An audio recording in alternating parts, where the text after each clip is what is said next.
So, strength, how important is it? Well, it's important for a lot of different things, and that's what we're going to discuss in this video.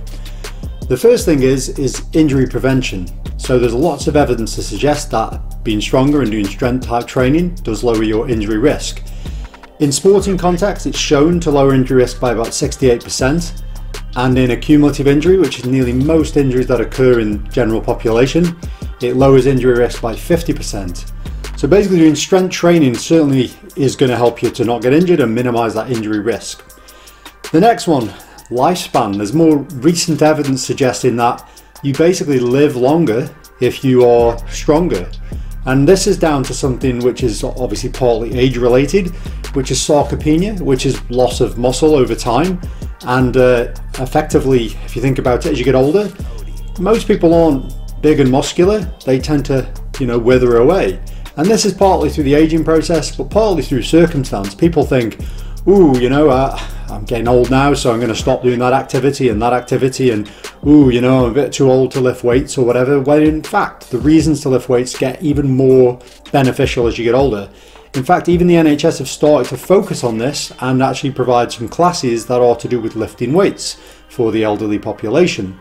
So basically, if you can get out of a chair, because that's one of the things you struggle with as you get older. When you get much older, that's a strength problem, not an endurance problem. And if you can't get out of a chair, you can't walk around, you can't get deep breaths in your lungs, more likely to get a chest infection, more likely to get pneumonia, and obviously that's a life-threatening potential for that age group. Same with stairs. Struggling to get up the stairs, that's not overly an endurance task, that's again a strength task. It's quite short burst. Again, as you get older, tend to struggle with that type of stuff as well. So that's something again which being stronger in the legs is going to help you with, and therefore you get out of breath going up the stairs, again clearing the normal mucus out of your lungs, and again less likely to get a chest infection and so on. Obviously the other thing is getting on and off the toilet, getting in and out of a car. Again, they're strength problems. So if you can do them, you can go out into the car, you can get a trip somewhere, you can go to someone's house, you can go up their stairs to go to their upstairs toilet and all these things. So being stronger as you're getting older, again, is another reason why you live longer. The next one is bone density. So it's the use it or lose it phenomena. So again, if you put weight through your bones progressively over time, you can get stronger bones. Now obviously bone density is an issue in both sexes, but much more prevalent in the female population, especially in the postmenopausal group.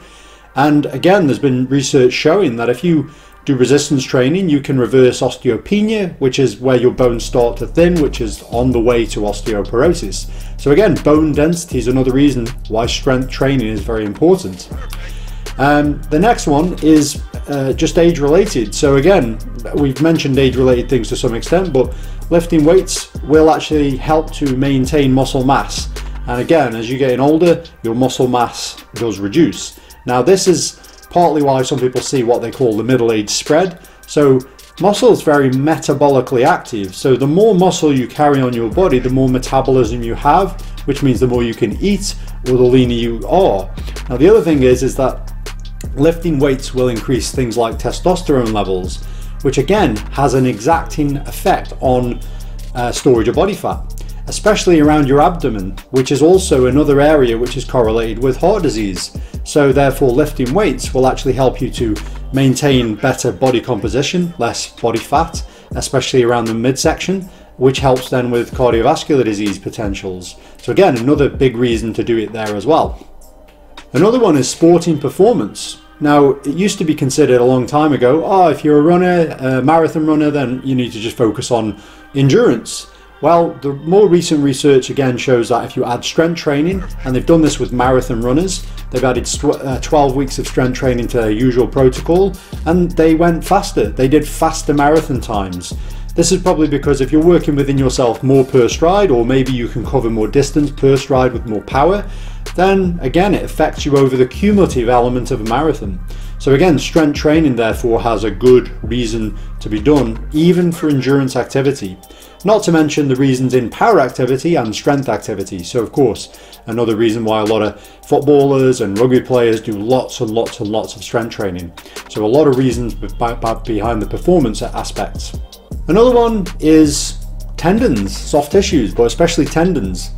again, it's use it or lose it. It used to be considered if you had a tendon injury, so you had an Achilles problem, you know, you'd rest it. Well, nowadays this is not the case. It's basically considered a bad idea to rest completely injuries, especially tendons. Tendons basically are as strong as they need to be based on the loads that they take. So the only reason, obviously one of the reasons they get injured is because of overloading too much too soon or abnormal loading or whatever. But as long as you progressively load the tendons over time, the tendons actually get stronger, which actually lowers their risk of injury. And if you've got a tendonitis or a tendinopathy, then loading them is part of the protocol within getting them better. So again, strength training again has another focus on tendon health and tendon recovery. So that's another reason to do it. So basically that's everything about strengthening, or at least what I'm going to cover today. So at the end of the day, it highlights that we should all be stronger. We should all do strength training almost no matter what. And as we get older, even more so. So that concludes this video, and I'll see you next time.